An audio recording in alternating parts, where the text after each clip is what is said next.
Angkat suaramu katakan, ku ada sebab anugerahmu, ku ada karena kasih-Mu, Tuhan Yesus. Ku berterima kasih buat kasih rahmat-Mu. Katakan, ku ada sebab anugerahmu, ku ada karena kasih-Mu, Tuhan Yesus. Ku berterima kasih buat kasih rahmat. Mari bersama-sama katakan, terima kasih Yesus, Yesus, terima kasih hanya anugerah-Mu buat hidupku sekarang. Ku kan memuji-Mu selamanya. Terima kasih, terima kasih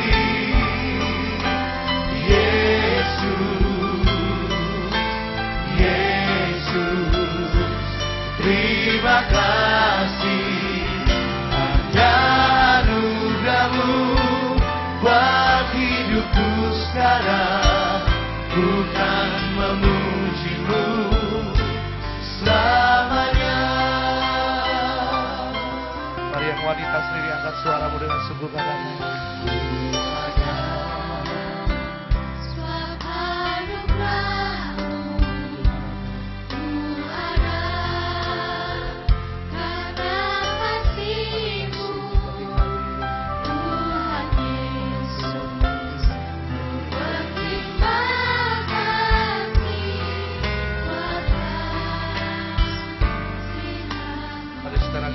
bersyukur katakan, ku ada sebab anugerah-Mu, ku ada karena kasih-Mu, Tuhan Yesus. Terima kasih buat kasih. Bersama-sama mari angkat tanganmu bersyukur kepada Tuhan. Terima kasih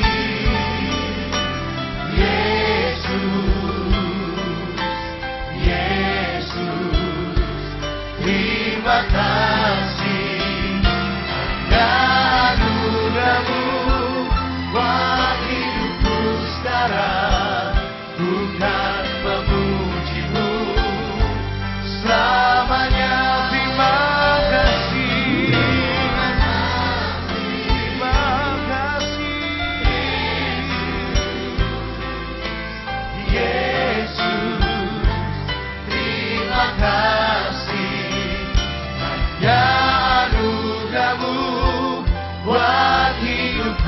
sekarang ku kan memuji-Mu selamanya. Mari bersama-sama angkat kedua tanganmu, bersyukur, katakan thank you Jesus, thank you Jesus, Jesus, Jesus, thank you Jesus. It's only by your grace that I could live today. Forever I will praise your name. Thank you,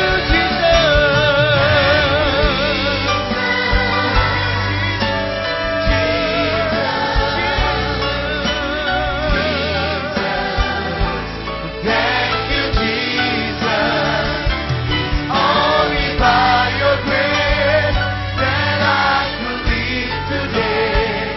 Forever I will praise your name. Mari buka kedua tanganmu, katakan thank you Jesus. Bersyukur pada anugerah-Mu.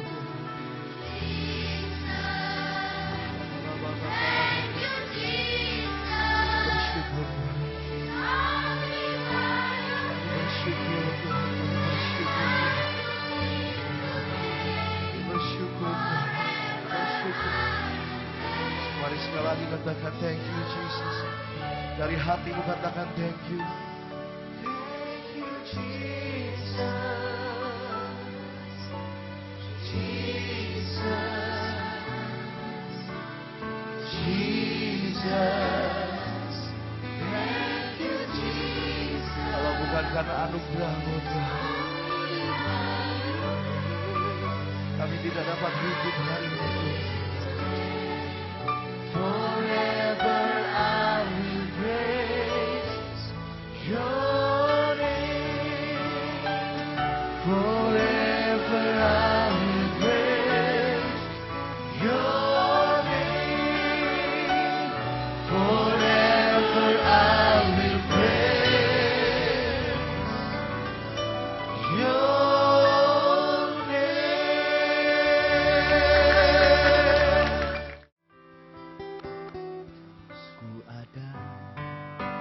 sebagaimana ku ada,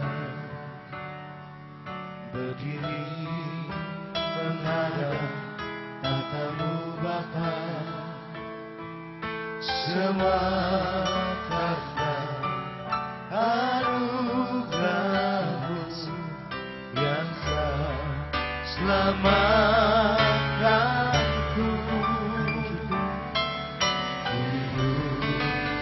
Dalam segala kelimpahan, ku layak untuk melayani Tuhan. Semua karena anugerah-Mu, semua karena anugerah-Mu tercurah bagi. Mari yang percaya angkat kedua tangan dengan tinggi katakan, besar anugerah-Mu berlimpah, semakin hari,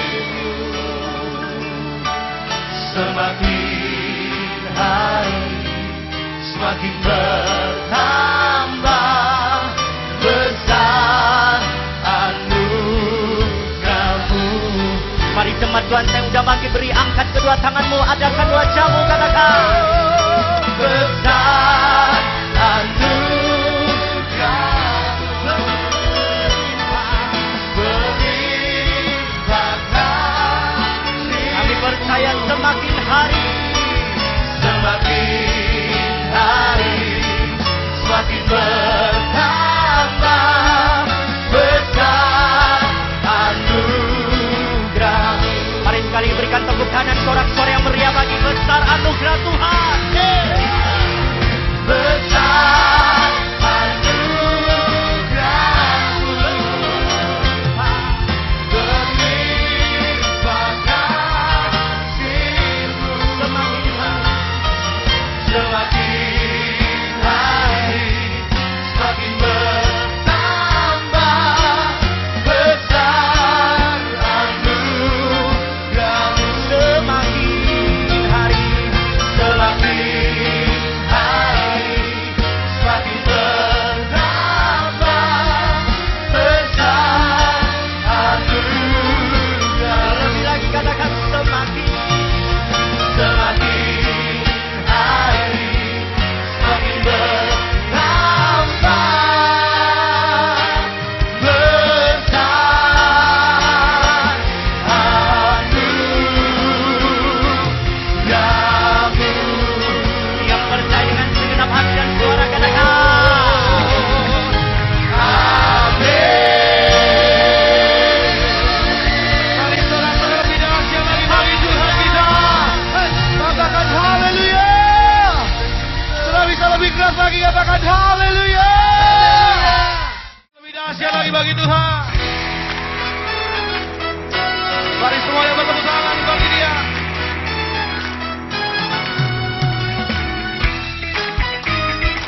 katakan, dengan sukacita ku kan menari, dengan sorak-sorai memuji, ku naikkan pujian, haleluya, nyanyi bagi Dia Sang Raja, nyanyi bagi Dia dengan sukacita.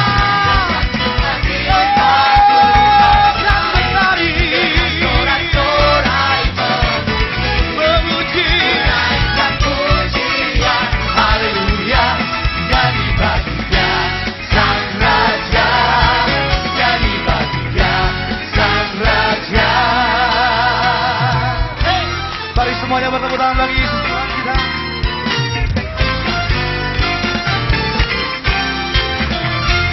Percaya kasih-Nya tercurah bagi setiap kita.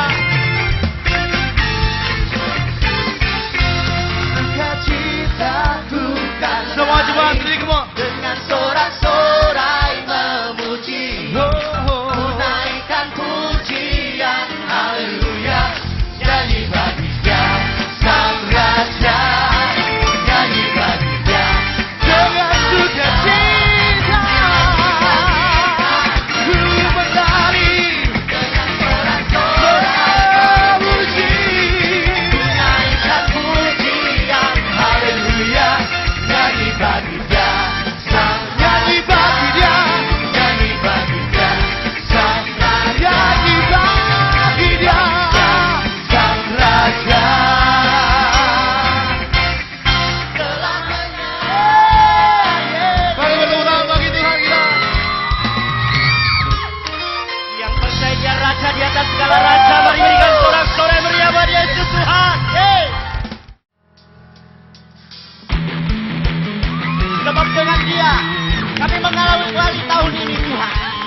Kami percaya kemuliaan demi kemuliaan akan Tuhan membawa setiap kami.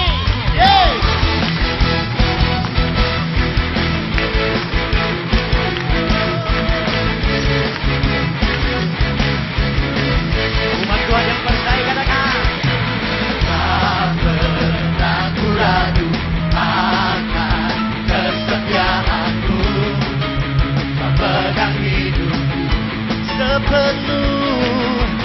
Sepenuh jiwaku, ku yakin dan percaya. Mari yang percaya lambaikan tanganmu, panggil Dia Yesus. Kaulah Raja dalam hidup, kuasa percaya untuk selamanya. Hanya Kau Tuhan, sumber kekuatan. Kuasamu tercurah bagiku. Denganmu Tuhan, ku kan berjalan dari kemuliaan sampai kemuliaan selamanya.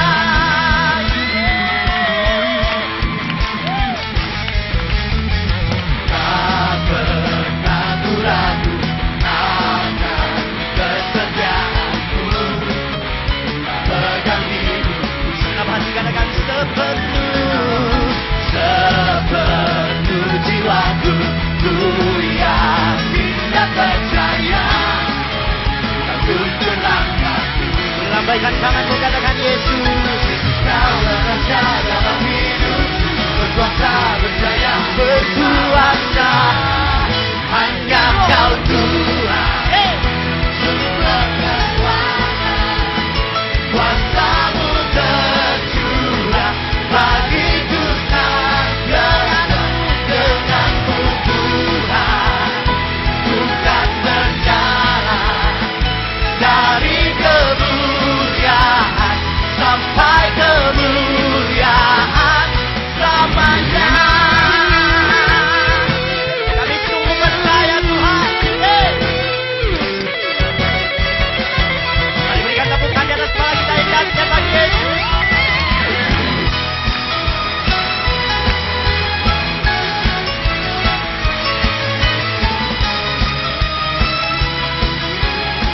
Kedua tangan menaikkan suaramu, katakan Yesus, Kaulah Raja dalam hidup, kuasa berjaya. Yesus, Kaulah Raja dalam hidup, Semua dengan suara yang keras. Hanya Kau Tuhan, sumber kekuatan. Kuasa-Mu tercurah bagiku senjata. Dengan-Mu Tuhan, ku kan berjaya. Dari kemuliaan sampai. Mari umat Tuhan saya katakan. Naikkan suaramu dengan keras. Yeay.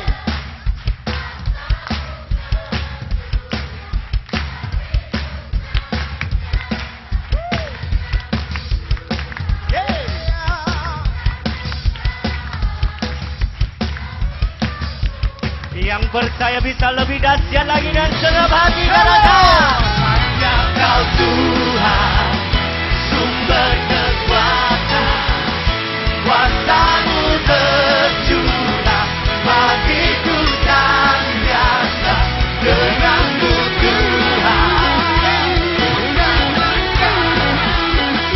dari kemuliaan sampai kemuliaan selamanya.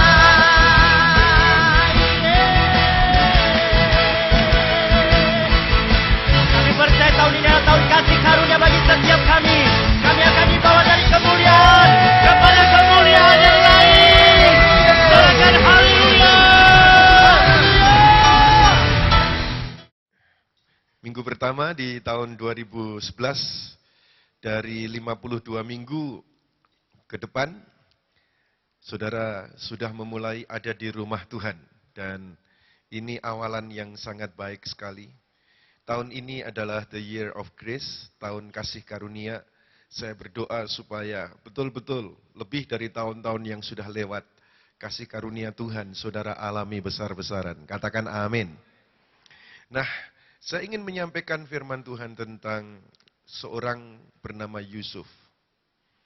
Sukses Yusuf.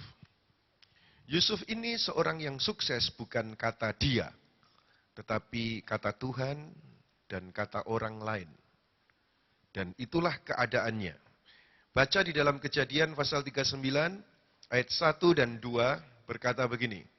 Adapun Yusuf telah dibawa, Pak Heveri bisa membantu membacanya. Adapun Yusuf telah dibawa ke Mesir dan Potifar, seorang Mesir, pegawai istana Firaun, kepala pengawal raja, membeli dia dari tangan orang Ismail yang telah membawa dia ke situ. Tetapi Tuhan menyertai Yusuf, sehingga ia menjadi seorang yang selalu berhasil dalam pekerjaannya. Maka tinggallah ia di rumah tuannya, orang Mesir itu. So perhatikan, Tuhan menyertai Yusuf dan ia menjadi orang yang selalu berhasil. The Lord was with Joseph and he was a successful man. Tuhan menyertai Yusuf dan ia adalah seorang yang sukses. Sukses. Saudara, tadi kita menerima perjamuan kudus. Yesus sendiri berkata, barang siapa makan tubuh dan darahku, aku tinggal di dalam dia dan dia di dalam aku. Siapa percaya Yesus ada di dalam diri saudara? Lambaikan tangan saudara. Tuhan beserta kita. 1, 2, 3. Tuhan beserta kita. Nah, sukses yang dialami oleh Yusuf itu adalah karena penyertaan Tuhan. Sukses menurut definisi dunia beda dengan menurut firman. Sukses bukan apa, tapi siapa yang kita punyai. Sukses adalah hasil, sukses bukan apa, tapi siapa yang kita punya. Saudara, kalau orang dunia, oh dia punya ini, punya apa, itu adalah orang sukses. Padahal punya apa-apa, susah, nggak bisa tidur, hancur, keluarganya hancur, terikat ini, stres. Tapi punya apa-apa. Sukses di dalam Tuhan adalah bukan apa, siapa yang saudara punya. Yusuf punya Tuhan menyertai, sehingga dia sukses. Saudara yang ada di sini, tadi mengangkat tangan Tuhan besertaku, sebetulnya saudara adalah orang-orang yang sukses. Katakan amin. Tepuk tangan yang meriah bagi Yesus Kristus Tuhan kita. Tuhan menyertai dan aku adalah orang sukses. Titik-titik itu ganti nama, isi nama saudara. Nama panjang. Jangan malu-malu didengar sebelah saudara ya. 1, 2, 3.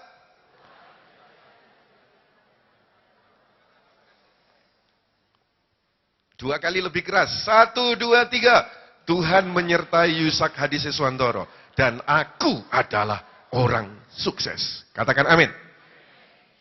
Jadi kuncinya bukan apa yang kau punyai, siapa yang kau punyai. Dan saya punya Tuhan, saudara punya Tuhan. Katakan amin. Matius pasal 1 ayat 22 berkata, Hal itu terjadi supaya genaplah yang difirmankan Tuhan oleh Nabi. Sesungguhnya anak darah itu akan mengandung dan melahirkan seorang anak laki-laki. Dan mereka akan menamakan dia Immanuel, yang berarti Allah menyertai kita. amin. Nama Yesus bukan hanya Yesus, tapi Immanuel, yang berarti Tuhan menyertai kita. Kalau saudara mendengar nama Yesus, artinya Tuhan menyertai. Dan kalau saudara mendengar nama David Beckham, itu jago apa dia? Memang jagonya sepak bola. Saudara mendengar nama Tiger Woods, itu jago apa dia? Golf. Coba Tiger Woods suruh pingpong. Kalah sama Pak Heweri. Tapi karena nama ini Tiger Woods, itu jagonya ya golf. Kalau saudara mendengar nama Yesus, jagonya apa? Menyelamatkan orang yang disertainya, yang bersama dengan dia. Dan dia ada di dalam diri saudara. Jagonya adalah menyelamatkan saudara dan saya. Tepuk tangan meriah bagi Yesus Kristus Tuhan kita. Immanuel, Tuhan besertamu. Apa maksudnya? Kalau Tuhan besertamu, orang Ibrani itu bermakna sukses. Tuhan menyertai. Itu bermakna sukses, saudara. Sejarah orang Yahudi, ketika mereka perang, tatkala Tuhan menyertai, saudara, dalam perang, jumlah mereka sedikit bisa menang, karena Tuhan menyertai. Dalam perang, hanya bersorak-sorak saja, bisa mengalahkan musuh, karena Tuhan menyertai. Lihat di sini, saudara. Jadi kata kuncinya adalah penyertaan Tuhan. When Almighty God is with you, good things will happen in you, around you, through you. Ketika Tuhan yang Maha Kuasa itu menyertaimu, ada di dalammu, hal-hal baik akan terjadi bagimu, bagi sekitarmu, dan melalui dirimu akan terjadi hal-hal yang baik.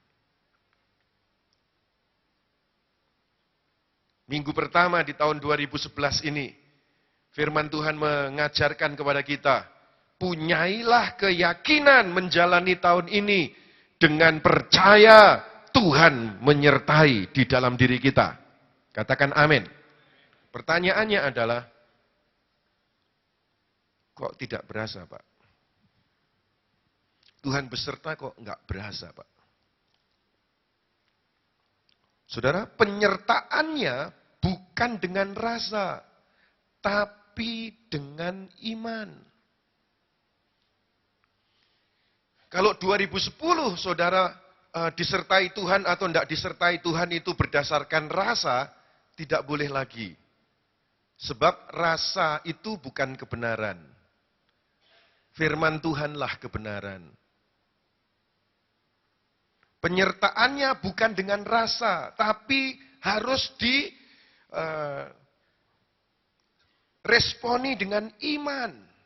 Dan kalau saudara tidak berasa penyertaannya, waktu terbaik untuk bersyukur atas penyertaannya adalah saat saudara tidak merasakan hadiratnya. Aku kok nggak ngerasa ya hadiratnya ya? Kok nggak berasa ya hadiratnya ya? Kok kelihatannya Tuhan jauh, ngelakukan ini nggak ada hasil, ngelakukan ini nggak ada hasil. Orang melupakan aku. Kok aku rasa sendiri ya? Saudara, waktu yang terbaik untuk bersyukur atas penyertaannya adalah saat kau tidak rasa hadiratnya. Aku percaya, aku percaya, aku percaya. Tuhan menyertaiku. Terima kasih Tuhan, aku bersyukur kepadamu. Aku bersyukur kepadamu. Karena apa? Rasa itu bukan kebenaran. Firman Tuhanlah itu kebenaran. Kalau saudara merasa disertai Tuhan, puji Tuhan. Kalau saudara merasa tidak disertai Tuhan, rasa itu bukan kebenaran. Yang kebenaran itu adalah firman Tuhan. Nah, firman Tuhannya ngomong apa? Ibrani 13 ayat 5. Janganlah kamu menjadi hamba uang dan cukupkanlah dirimu dengan apa yang ada padamu. Karena Allah telah berfirman, aku sekali-kali tidak akan membiarkan engkau dan aku sekali-kali tidak akan meninggalkan engkau.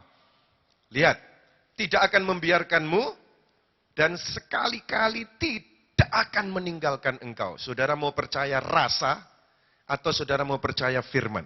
Yang percaya firman, angkat tangan saudara tinggi-tinggi. Yang percaya rasa, angkat tangan tinggi-tinggi.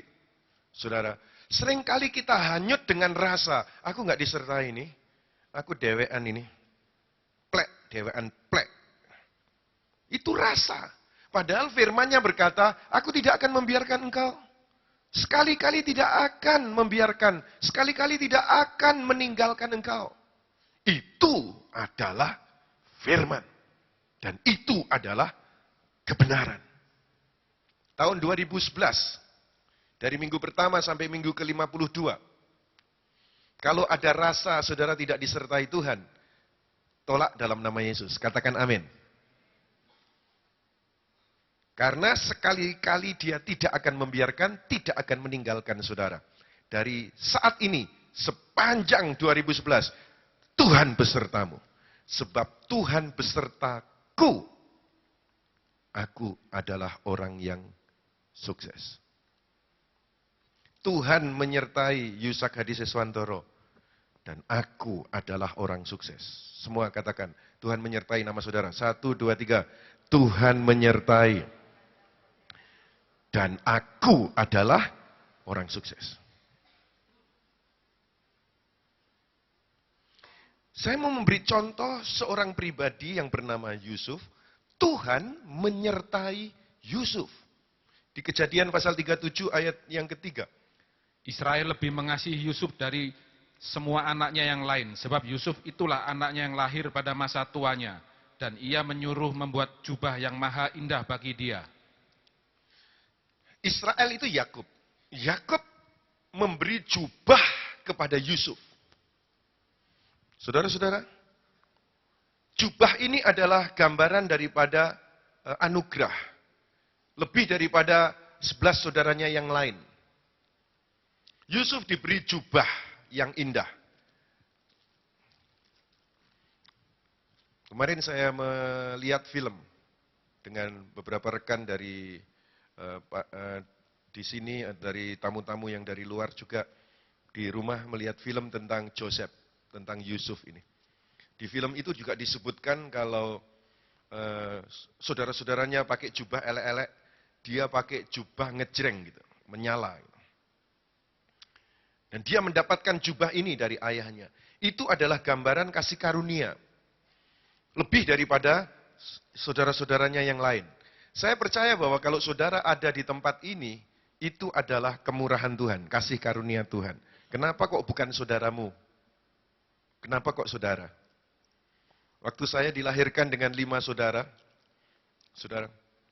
lalu kemudian saya waktu kecil, umur 13 tahun, 12-13 tahun, saudara, menyala-nyala dengan Tuhan.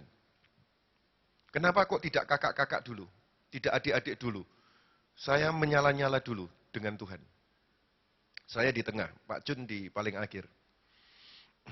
Lalu kemudian ikut retret. ikut retret di Lawang di situ. Sempat waktu zaman masih belasan tahun ikut retret di Lawang. Pulang menggebu-gebu, saudara.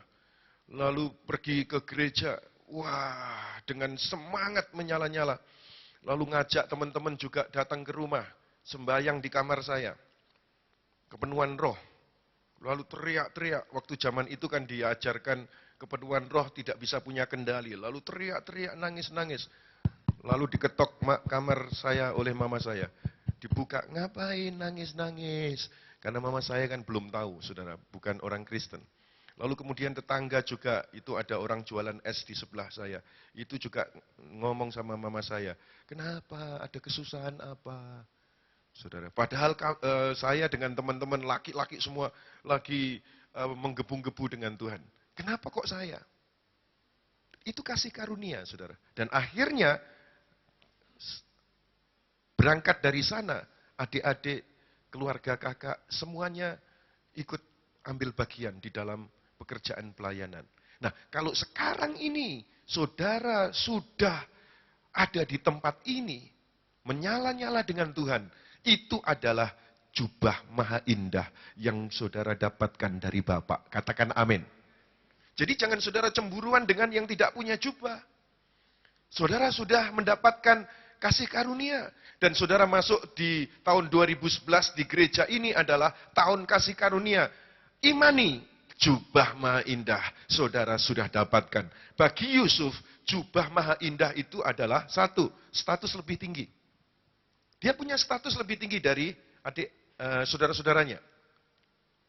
Yang kedua, dia tidak bekerja di ladang atau ternak, tetapi dia sebagai pengawas. Yang ketiga, dia punya posisi orang dekat bapaknya. Jadi dia yang dekat dengan bapaknya. Kalau bapaknya mau apa-apa melalui dia, lalu ngomong kepada saudara-saudaranya. Saudara-saudara, dan itulah yang dialami oleh Yusuf. Dapat kasih karunia. Stop sampai di sini saja dulu. Saudara dan saya pun dapat kasih karunia. Saudara disertai Tuhan, saudara dapatkan jubah maha indah, God's favor. Kemurahan anugerah Tuhan.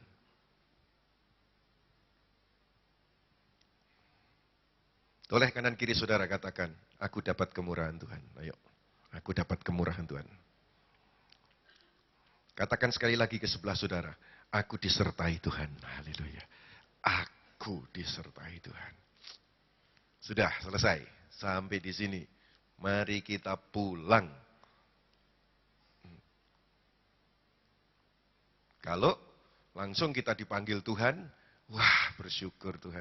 Tapi tatkala masih di bumi, orang yang disertai Tuhan, yang dapat kasih karunia, kadang mengalami seperti Yusuf. Yusuf dikhianati oleh saudaranya. Ternyata orang yang alami kasih karunia, bisa hadapi tantangan. Yusuf dikhianati saudaranya. Sebelumnya ia ada di pelukan Bapa, tetapi pada waktu dia dikhianati oleh saudaranya, dia dijual sebagai budak, sekarang kehilangan semuanya. Sebagai budak di negeri orang. Tidak punya skill, tidak punya experience sebagai budak, dia tidak pernah pengalaman bagaimana menjadi budak, tidak punya koneksi, tidak punya segala-galanya saat dia menjadi budak. Tetapi satu yang dia punya, yaitu the Lord's presence. Penyertaan Tuhan. Saudara, bisa. Saudara hadapi tantangan, sepertinya hilang semuanya. Tak punya apa-apa lagi. Tapi kemudian asal engkau punya hadirat Tuhan menyertaimu, itu cukup untuk saudara akan ditinggikan, diangkat luar biasa. Tepuk tangan meriah bagi Yesus Kristus Tuhan kita. Percaya katakan amin. Saudara-saudara, no skill, no experience, no connection. Tetapi yang dia punyai adalah the Lord's presence. Hadirat Tuhan. Kejadian 39 ayat 3 dikatakan apa? Setelah dilihat oleh tuannya, bahwa Yusuf diseterai Tuhan dan bahwa Tuhan membuat berhasil segala sesuatu yang dikerjakannya. Perhatikan di sini. Potifar melihat Yusuf disertai Tuhan. Dan Tuhan membuat berhasil. Potifar ini orang yang tidak percaya. Tetapi bagaimana dia bisa tahu kalau Tuhan beserta Yusuf? Potifar itu cewek atau cowok sih? Yang bilang cowok angkat tangan. Yang bilang cewek angkat tangan. Ada yang bilang cewek. Potifar itu memang lebih terkenal istri Potifar. Berarti Potifarnya cowok. Potifar ini bisa tahu kalau Yusuf disertai Tuhan. Dari mana, saudara? Apakah karena Yusuf kalau melihat itu, kemudian matanya bersinar-sinar gini, wah itu ada penyertaan Tuhan itu. Atau di kepalanya ada bintang-bintangnya begitu. Atau kayak apa, saudara? Kok bisa tahu padahal Potifar ini bukan orang percaya? Atau ada roh menimbang, ada roh melihat, oh ini disertai Tuhan. Kan tidak toh, bukan orang dalam Tuhan. Tentunya saudara, ada hasil yang tampak, ada hasil yang kelihatan. Sehingga akhirnya orang di luar Tuhan bisa melihat orang ini disertai Tuhan.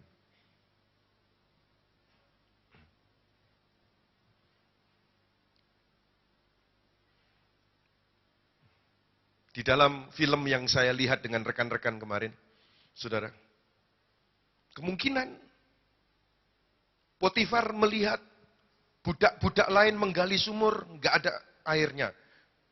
Yusuf menggali sumur, nyumber. Ini sudah aneh nih. Budak lain tidak nyumber. Yusuf nyumber. Sudah mulai kelihatan beda. Budak yang lain menanam. Kena wereng. Tidak tahu di sana ada wereng enggak, saudara. Enggak tumbuh dengan baik. Yusuf menanam, tumbuh subur. Saudara, tuaiannya begitu bagus. Sudah orang melihat, beda ini. Apalagi misalnya, waktu dia memimpin keluarga, ada yang sakit, keluarga dari tuannya. Ada yang sakit, orang cari tabib. Dan tidak sembuh. Dia berteriak kepada Tuhannya. Dan sembuh. Wah, lain ini. Pada waktu ditanya, kenapa kamu tidak mau menyembah Dewa Ra? Karena aku punya satu Tuhan. Dan aku tidak mau menyembah yang lain. Hah? Punya satu? Berarti kamu miskin dong. Saudara, mereka punya banyak dewa. Lalu Yusuf punya satu saja. Orang menyebutkannya miskin. Tetapi saudara, dengan satu Tuhan yang dia punyai, membuat Yusuf mengatasi semua budak yang lain. Bahkan menjadi penguasa di negeri itu. Saudara-saudara, orang menyebutnya Tuhan menyertai orang ini. Saya beri contoh yang sepele, yang simpel saja. Saya ada driver di gereja Makassar. Saudara, dia percaya kalau Pak Yusak ini disertai Tuhan. Padahal dia belum di dalam Tuhan. Gara-gara apa? Kalau ibadah, lalu saya sembahyang, walaupun mau hujan lebat, lalu berhenti. Dan itu bukan sekali. Terus-terusan setiap kali saya ada di Makassar, mau hujan, saya mau ibadah, berhenti. Dan dia tahu karena dia ada di dalam mobil dengan saya. Sehingga satu saat, kalau dia mau ke gereja, hari Minggu begitu, mendung tebal, lalu istrinya membawakan dia jaket hujan, jas hujan, dia bilang, nggak usah. Loh kenapa? Pasti nggak hujan. Kok tahu kalau nggak hujan? Ada Pak Yusak. Itu dia ngomong kepada istrinya. Kepada tukang parkir setelah dia selesai setir kan nunggu kami ibadah kan dia kumpulnya sama tukang parkir. Wah ini nanti hujan bagaimana jemaat pulang ini. Karena setelah masuk hujan, bagaimana ini jemaat pulang dan lain sebagainya. Tenang saja, pasti tidak hujan. Ada Pak Yusak. Jadi dia mengatakan penyertaan Tuhan atas saya. Saya diberkati oleh Tuhan, disertai oleh Tuhan. Karena apa? Ada tangible result. Ada hasil yang tampak, hasil yang kelihatan. Dan saya ajarkan kepada di Palangkaraya waktu saya khotbah di tempatnya Pak Jun. Kan itu kan mendung tebal gitu. Mendung tebal. Lalu saya SMS Pak Jun. Mana Pak Jun? Oh itu di situ. Iya tak SMS tuh kamu. SMS-nya ini kasihkan pendoa. Saya kasih formula, bukan formula lah. Karena memang yang saya lakukan. Dalam nama Yesus aku perintahkan alam semesta, mendung, hujan, awan tebal menyingkir dari kota ini dari sekarang sampai jam disebut jamnya. Tak SMS ke Pak Jun. Pak Jun, berikan kepada pendoa, suruh sembahyang. Saudara, mendung tebal. Tapi kemudian, waktu jemaat sudah masuk semua, saya berdiri, saya ngomong kepada mereka, di luar tidak hujan, itu adalah hasil doa dari pendoa di Palangkaraya. Tadi mestinya hujan, saudara. Sengaja saya menyampaikan itu, sehingga mereka dikuatkan, mereka dibangun, bahwa sampai hari ini, doa dalam nama Yesus itu besar kuasanya. Ayo kita tepuk tangan yang meriah bagi Yesus Kristus Tuhan. Katakan amin. Katakan amin. Doa dalam nama Yesus besar kuasanya. Yesus berkata, aku memberi kuasa kepadamu untuk menginjak ular dan kalajengking, dan kuasa untuk menahan kekuatan musuh, dan tidak ada yang membahayakanmu. Saya sangat percaya ayat itu, saudara. Aku memberi kuasa kepadamu untuk menginjak ular dan kalajengking, dan kuasa untuk menahan kekuatan musuh, dan tidak ada yang akan membahayakanmu. Dalam nama Yesus. Dan aku percaya, kita mesti harus percaya. Saudara, waktu tanggal 31 malam, kumpul dengan beberapa rekan, lagi makan di satu restoran. Lalu mereka dari berbagai kota, saya ngomong, tanggal 31 malam, hujan tidak. Lalu saya memotivasi mereka, mendorong mereka untuk berani berdoa. 31 malam. Kalau Pak Polisi menyuruh minta supaya hujan deras, supaya kepadatan tidak terlalu parah gitu toh. Kalau hujan deras. Tetapi anak-anak Tuhan mau ibadah supaya tidak hujan. Dan mereka berdoa rame-rame. Dan ternyata 31 malam sama sekali tidak ada hujan. Saudara-saudara, dan ini terus. Ayo kita praktekkan. Tapi kalau saudara memulai praktek pertama di dalam nama Yesus, hujan rintik-rintik, saudara berdoa, beres, malah tambah kenceng, saudara. Tapi terus saja saudara melakukannya, dan nanti lihat, semakin pedang diasah, semakin tajam, saudara akan bisa dipakai jadi alat kemuliaan Tuhan yang luar biasa. Kita bersorak-sorai bagi Yesus Kristus Tuhan kita. Percaya katakan amin. Percaya katakan amin. Ada hasil yang kelihatan. Dan Tuhan ingin adalah saudara disertai oleh Tuhan dan sukses. Tetapi bukan sukses yang merusak. Ada sukses yang merusak. Tuhan ingin saudara berhasil karena penyertaan Tuhan. Kalau misalnya saudara disertai Tuhan di bidang sales, saudara berhasil sebagai sales. Lebih daripada salesman yang lain. Tadi yang disampaikan di inspirasi, sales yang model seperti itu, dia memiliki patience dan persistence. Patience itu kesabaran, persistence itu ketekunan. Ditolak, dia tetap sabar, dia tetap tekun. Saudara, kalau saudara sales, saudara yakin Tuhan menyertai saudara, Saudara menjadi salesman yang berhasil. Saudara di bidang finance, saudara berhasil di bagian keuangan itu. Saudara bisnis, Tuhan menyertaimu dan membuat saudara berhasil. Saudara di bidang IT, saudara dibuat berhasil. Tetapi Tuhan tidak ingin berhasilmu adalah berhasil yang merusak, sukses yang merusak. Ada orang yang sukses, keluarganya hancur. Ada orang yang sukses, kemudian dia punya banyak wanita. Ada orang yang sukses, kemudian dia kecanduan obat-obatan. Dulu tidak punya uang. Tetapi begitu tiba-tiba dia punya uang, dia bisa beli apa saja. Saudara, keluarganya rusak, dia punya banyak wanita, dia beli obat-obatan, terikat, stres, tidak bisa tidur. Ini sukses yang merusak. Tuhan tidak mau saudara punya sukses yang merusak. Tuhan ingin supaya engkau diberkati. Kejadian 12 ayat 2 dikatakan apa?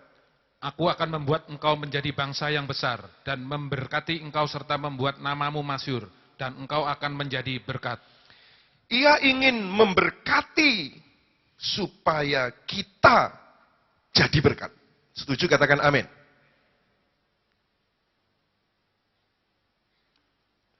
Tuhan memberkati saudara supaya saudara bisa menjadi berkat bagi keluarga, bagi sesama, bagi pekerjaan Tuhan di bumi. Saya percaya bahwa semua yang ada di tempat ini, saudara, bisa ada ini. Ini karena anak-anak Tuhan diberkati. Kalau tidak ada anak-anak Tuhan diberkati, tidak akan ada gereja ini. Dari mana, saudara? Karena ada anak-anak Tuhan yang diberkati. Dan 2011, Tuhan ingin memberkati saudara lebih lagi supaya engkau bisa jadi berkat buat pekerjaan Tuhan di tempat ini. Setuju katakan amin. Ayo kita tepuk tangan meriah bagi Yesus Kristus Tuhan. Tuhan ingin engkau berlimpah. 2 Korintus 8 ayat 9. Karena kamu telah mengenal kasih karunia Tuhan kita Yesus Kristus, bahwa Ia yang oleh karena kamu menjadi miskin, sekalipun Ia kaya, supaya kamu menjadi kaya oleh karena kemiskinannya. Karena kasih karunia, Tuhan ingin membuat kau kaya. Kasih karunia. Tuhan ingin membuat kau kaya.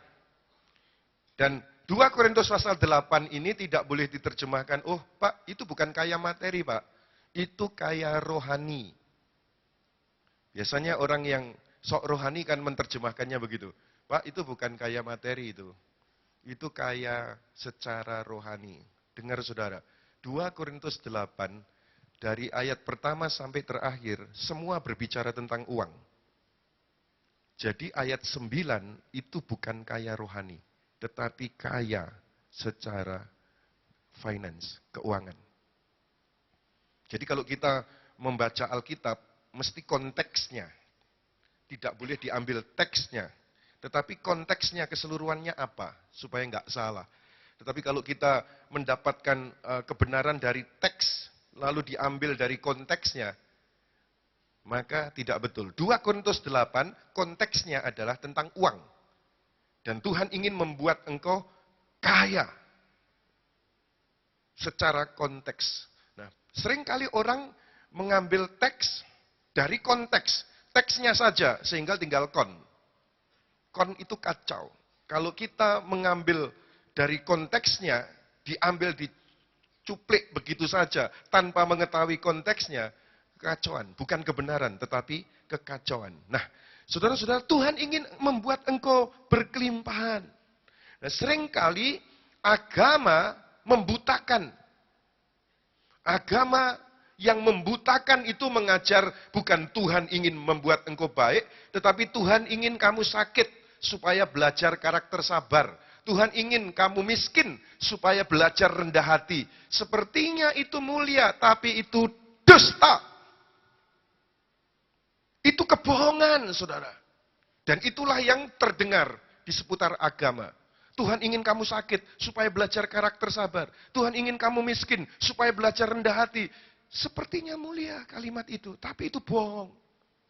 Kebohongan besar, saudara. Yesus datang, dia kaya menjadi miskin, supaya oleh kemiskinannya kita dibuatnya menjadi kaya.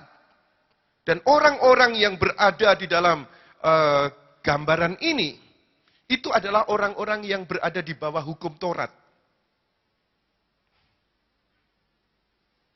Tuhan mengutuk, Tuhan menghukum, Tuhan menurunkan tulah, dan seterusnya, dan seterusnya. Tuhan menurunkan api dari langit. Itu adalah di bawah perjanjian hukum Taurat. Tetapi di bawah kasih karunia Yesus, tidak demikian. Waktu ada persoalan ini, salah seorang murid berkata, Tuhan, Guru, tidakkah engkau mau kita turunkan api dari langit, membakar mereka? Yesus berkata apa? Betul, pinter kamu, bagus. Kamu kok hafal ya perjanjian lama ya. Waktu itu kan Elia menurunkan api, pinter kamu. Apa ngomong begitu? Tidak, saudara.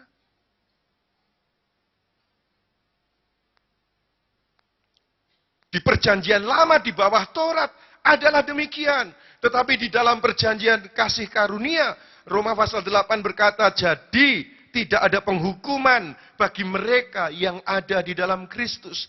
Jadi jangan sampai kita dibutakan oleh agama yang berkata bahwa kemiskinan membuat orang jadi punya karakter sabar. Apalagi saudara, di sana disebutkan sakit penyakit supaya membuat rendah hati dan lain sebagainya.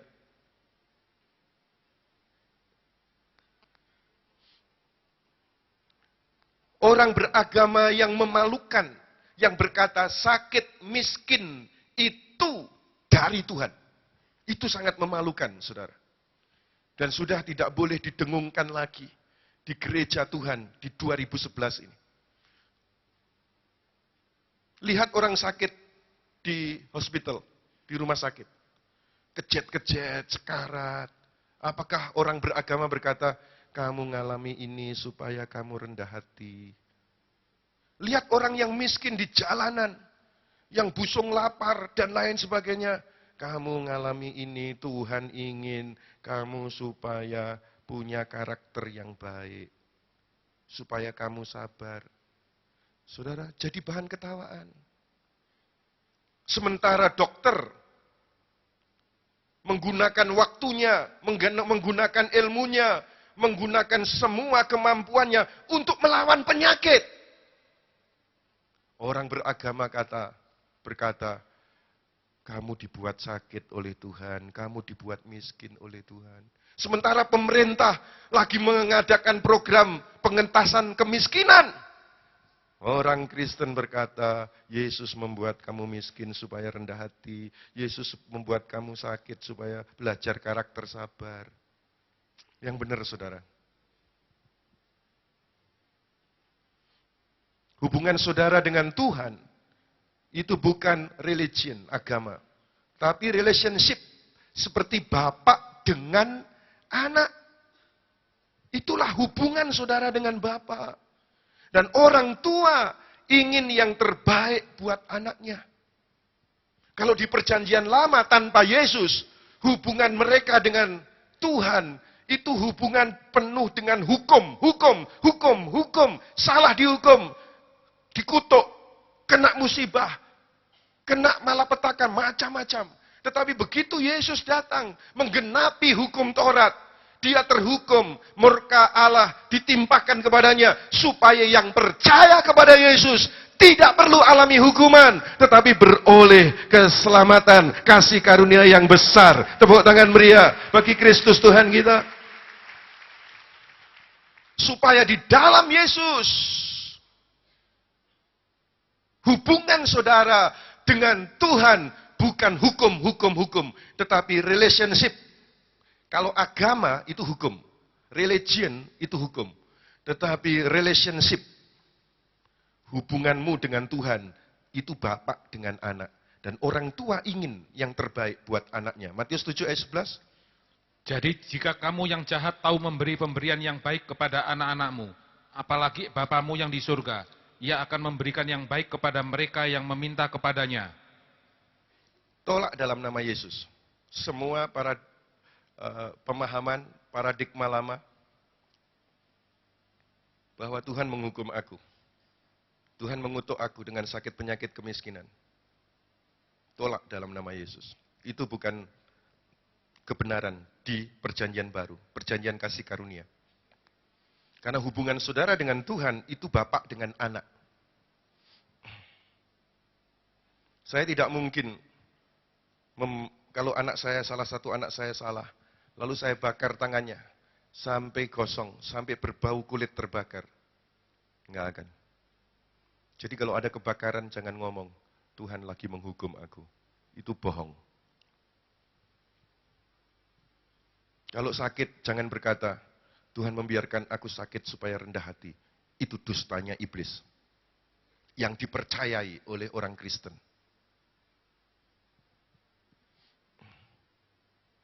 Loh Pak, bagaimana dengan duri di Paulus? Paulus kan ada duri dalam dagingnya. Apakah itu bukan penyakit? Dan dia sudah minta 3 kali. Supaya duri ini dicabut dari dalam dirinya. Tapi 3 kali, lalu Tuhan berkata, kasih karuniaku cukup bagimu. Bukankah ini Tuhan memberi penyakit? Bukan, saudara. Duri Paulus itu tertulis di 2 Korintus 12 ayat 7. Dan supaya aku jangan meninggikan diri karena pernyataan yang luar biasa itu, maka aku diberi suatu duri di dalam dagingku, yaitu sebuah penyakit, bukan, yaitu apa? Seorang utusan iblis menggocoh aku, supaya aku jangan meninggikan diri. Bukan penyakit, saudara.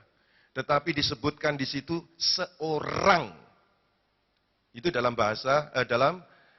terjemahan perjanjian baru. Di perjanjian lama, duri, di bilangan pasal 33 ayat 55, tetapi jika kamu tidak menghalau penduduk negeri itu dari depanmu, maka orang-orang yang kamu tinggalkan hidup dari mereka akan menjadi seperti selumbar di matamu, dan seperti apa? Duri yang menusuk lambungmu. Jadi duri yang dimaksud itu bukan penyakit, tetapi orang. Yosua pasal 23 ayat 13, maka ketahuilah dengan sesungguhnya bahwa Tuhan Allahmu tidak akan menghalau lagi bangsa itu dari depanmu, tapi mereka akan menjadi perangkap dan jerat bagimu, menjadi cambuk dan pada lambungmu dan duri di matamu, dan seterusnya. Ini juga adalah orang. Jadi saudara, kalau ada pengkhotbah yang menyampaikan duri pada Paulus itu adalah penyakit, pasti bukan Alkitab. Karena sudah 3 ayat yang menyebutkan itu bukan penyakit. Orang, baik dalam Korintus, baik dalam bilangan, baik dalam Yosua. Apa tadi? Ya, Joshua ya. Itu adalah orang. Nah, saudara, Tuhan tidak menghukum dosa pada perjanjian baru dengan penyakit dan wabah. Untuk menghukum atau mendidik saudara karena dosa sudah dihukumkan pada tubuh Yesus. Semua kegagalan orang berdosa, saudara, di dalam Yesus sudah ditimpakan kepada Yesus. Kenapa saudara berkata, kalau aku gagal, hukuman akan ditimpakan kepadamu? Sudah ditimpakan kepada Yesus. Sebab itu saudara, firman Tuhan berkata, Roma 8 ayat yang pertama, di dalam Kristus tidak ada lagi penghukuman. Kita harus punya keyakinan penuh bahwa keadaan negatif yang kadang kita alami tidak berasal dari Tuhan. Dan bukan juga hukuman atas dosa-dosa kita. Masukkan dalam hati saudara. Keadaan negatif yang saudara alami, saya berkata saudara, yaitu saudara yang sudah di dalam Yesus. Saudara yang menerima tubuh dan darah Yesus. Dia ada di dalam diri saudara. Saudara ada di dalam dia. Keadaan negatif yang diizinkan kau alami, itu tidak berasal dari Tuhan. Dan bukan juga hukuman atas dosa-dosa kita. Ayat ini menjadi ayat penghapus semua cara berpikir yang lama. Cara berpikir Kristen hukum Taurat. Karena Kristen hukum Taurat berkata, salah aku dihukum. Dosa aku dikutuk. Padahal Yesus sudah datang menanggung semuanya. Dan jika kita punya keyakinan bahwa Tuhan berada di pihak kita, dan bukan menentang kita, kita berani percaya akan adanya pemulihan dan hal-hal baik terjadi pada kita. Saudara, kalau saudara merasa, aku dihukum Tuhan ini, bagaimana saudara bisa punya keyakinan? Tetapi kalau saudara punya keyakinan, Tuhan di pihakku, dan Tuhan tidak menentang aku alami keadaan negatif ini, Tuhan di pihakku, maka saudara punya keyakinan pemulihan dan hal yang baik terjadi di dalam hidup saudara. Mengerti, katakan amin. Jadi saudara, hubungan saudara ayah dengan Tuhan dengan saudara itu bapak dengan anak. Relationship antara bapak dengan anak. Hubungan saudara dengan Tuhan itu bukan religion, tetapi relationship bapak dan anak. Tentang relationship tahun 2010, saya mengajarkan berulang-ulang tentang intimasi. Keintiman. Nah, karena keintiman yang sedemikian rupa sudah kau bangun. Tahun 2011 ini Tuhan menaruh di dalam hati saya kasih karunia. Saudara kalau punya keintiman dengan Bapa, kasih karunia-Nya itu tidak akan terhambat. Saudara, orang tua ingin yang terbaik buat anaknya. Anak terhilang, tidak lagi di kandang babi, dia ada di rumah Bapak. Ini yang penting, saudara. Tahun 2011, yang terhilang, tidak lagi di kandang babi, tapi di rumah Bapak, seperti ini. Tahun ini ada 52 minggu. Tahun 2011 ada 52 minggu. Maukah saudara berkata, aku di rumah Bapak 52 minggu, tidak akan absen sekalipun. Toleh kanan kirimu. Ayo saudara, perbaiki rapot saudara. 52 di tahun 2011, di rumah Bapak tidak absen sekalipun. Oke tidak? Pak Heweri memberi cerita, istrinya yang cerita ke saya begini. Pak Heweri 2010 sekalipun nggak absen. 52 minggu di 2010 lengkap, nggak absen sekalipun ke gereja. Coba ada dari antara saudara yang 2010 kemarin tidak absen sekalipun, 52 datang terus, angkat tangan tinggi-tinggi yang nggak absen. Bu Evi angkat tangan, siapa lagi saudara? Wah ternyata banyak juga loh saudara, luar biasa. Keintiman dengan Tuhan. Yeremia pasal yang ke-9 ayat 23. Beginilah firman Tuhan, janganlah orang bijaksana bermegah karena kebijaksanaannya. Janganlah orang kuat bermegah karena kekuatannya. Janganlah orang kaya bermegah karena kekayaannya. Tetapi siapa yang mau bermegah, baiklah bermegah karena yang berikut. Bahwa ia memahami dan mengenal aku. Bahwa akulah Tuhan yang menunjukkan kasih setia. Jadi kalau saudara mau bermegah, bukan bermegah tentang yang lain. Bermegahlah karena engkau mengenal Tuhan yang penuh kasih setia. Keadilan dan kebenaran di bumi, sungguh semuanya itu kusukai. Demikianlah firman Tuhan. Jadi bermegah karena memahami, mengenal Tuhan. Dan yang saya sampaikan kepada saudara ini adalah supaya saudara mengenal Tuhan yang benar. Bapak dengan anak. Bukan Tuhan di perjanjian lama. Yang semua orang dikasih Taurat tidak ada satupun yang bisa melakukannya. Sebab itu Bapak mengutus anaknya supaya menggenapi hukum Taurat. Hukuman dijatuhkan kepada Yesus. Sehingga semua yang percaya kepadanya, hubungannya bukan hukum. Tetapi hubungannya adalah relationship antara bapak dengan anak. Coba sih ada enggak dari antara saudara bapak? Kalau anaknya nakal, lalu rumahnya dibakar? Enggak ada. Mana ada bapak kalau anaknya nakal, disuntik kasih racun? Enggak ada. Kenapa kita menuduh Bapak itu model kayak begitu di surga?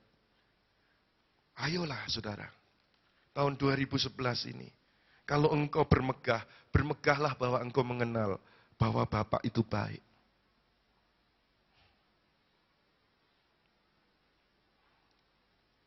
Kasih karunia yang saudara terima itu akan melimpah pada orang yang ada di sekitar saudara. Mari kita kembali kepada Yusuf. Saudara, Yusuf digoda oleh istri Potifar. Orang yang dapat kasih karunia juga alami godaan semacam ini. Saudara, di Kejadian pasal 39 ayat 9, tolong dibaca. Bahkan di rumah ini ia tidak lebih besar kuasanya daripadaku, dan tiada yang tidak diserahkannya kepadaku selain daripada engkau. Sebab engkau istrinya, bagaimanakah mungkin aku melakukan kejahatan yang besar ini dan berbuat dosa terhadap Allah? Perhatikan saudara, waktu dia digoda, dia menolak. Lalu dia berkata, bagaimana mungkin aku melakukan kejahatan yang besar ini dan berbuat dosa terhadap Allah? Siapa yang ngajari Yusuf? Kalau dia menghampiri istri Potifar, bukan hanya berdosa kepada Potifar, tetapi berdosa kepada Allah. Siapa yang ngajari Yusuf? Padahal waktu itu tidak ada hukum Taurat. Hukum Taurat itu di Keluaran, Yusuf itu di Kejadian. Siapa yang ngajari Yusuf? Bukan hukum Taurat. Sehingga kalau ada orang berkata, Pak, kalau kita hidup di dalam kasih karunia, puji Tuhan. Tapi kita masih perlu hukum Taurat, Pak. Supaya bisa kudus. Tidak, saudara. Hukum Taurat sudah digenapi oleh Yesus. Enggak usah ngintip lagi. Bagaimana nanti bisa kudus? Bisa. Yusuf tanpa hukum Taurat.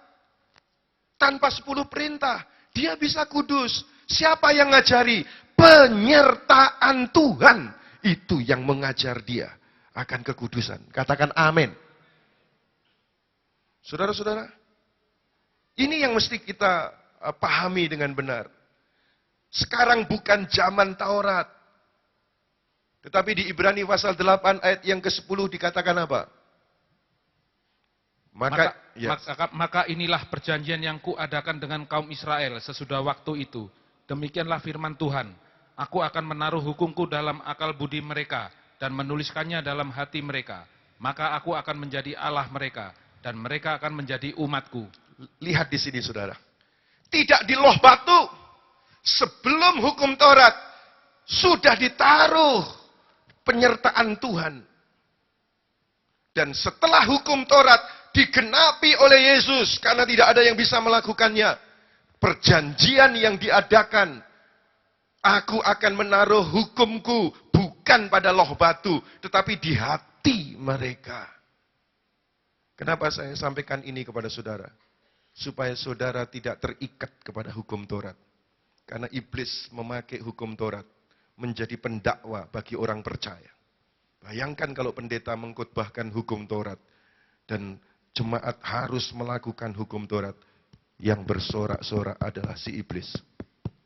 Karena tidak ada satupun yang bisa melakukan hukum Taurat. Untuk itu Yesus datang menggenapi hukum akibat daripada hukum Taurat itu. Terus saudara, ketika Yusuf alami godaan itu saudara, dan dia tetap di dalam kekudusan, bahkan dia mengalami keadaan yang tidak baik.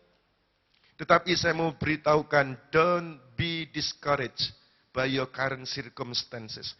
Jangan saudara dibuat tawar hati oleh keadaanmu sekarang.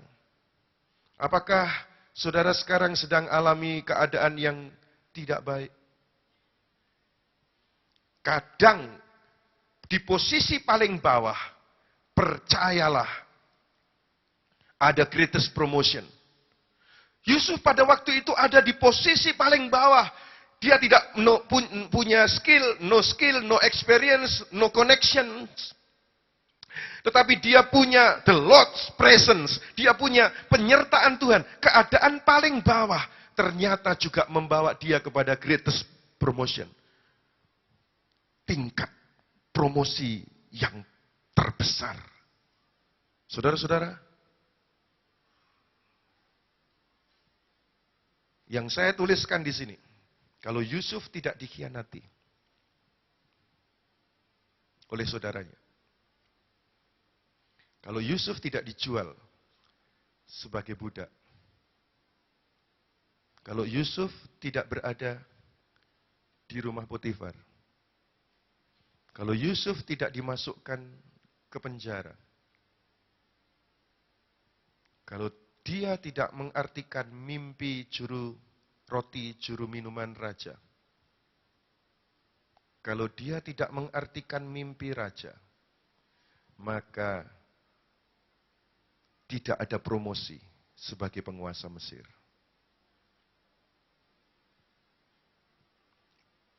Dikhianati, dijual, berada di rumah Potifar, dimasukkan penjara, mengartikan mimpi juru roti, juru minuman, mengartikan mimpi raja. 2 tahun kemudian, dia mengartikan mimpi raja dan dipromosi sebagai penguasa Mesir. Apa yang membuat semuanya ini bisa terjadi? Penyertaan Tuhan. Penyertaan Tuhan. Membuat Yusuf diberkati dan berhasil menjadi berkat bagi saudara-saudaranya, bagi bangsanya. Hari ini saudara, siapapun, don't be discouraged by your current circumstances. Jangan saudara menjadi tawar hati dengan keadaanmu sekarang. Berangkat di minggu pertama tahun 2011, bangkitkan percayamu. Tuhan menyertai aku. Aku adalah orang sukses. Seorang budak, bagaimana dia bisa dikatakan sukses? Karena Tuhan dia punyai. Sukses itu bukan apa, tetapi siapa yang kau punyai. Dan saudara punya Yesus. Kita adalah orang-orang yang berhasil. Tepuk tangan yang meriah bagi Yesus Kristus Tuhan kita. Mari bersama-sama nyanyi dengan sukacita bagi Tuhan kita. Haleluya.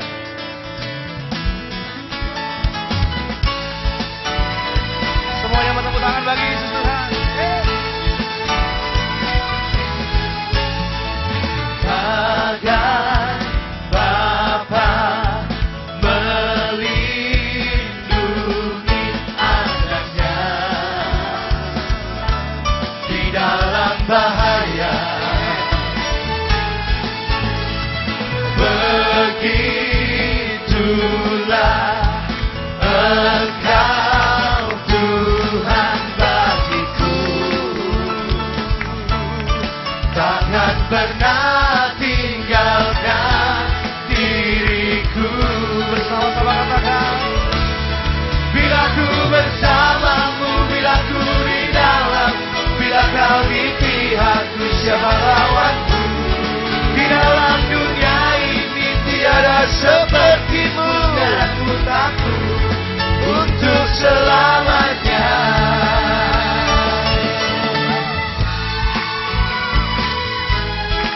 mari bersorak-sorai dengan penuh percaya. Katakan, gelap malam, Gelap malam, lembah gelap yang ada di dalam hidupku. takkan lagi menggetarkan hatiku. Sebab Kau Tuhan kekuatan di dalam hidupku. Bila ku bersamamu, bila ku di dalam, bila Kau di pihakku, siapa lawanku? Di dalam dunia ini tiada sepertimu, tiada ku takut untuk selamanya. Bila ku bersamamu, bila ku di dalammu, bila Kau di pihakku, siapa lawanku? Di dalam dunia ini tiada sepertimu.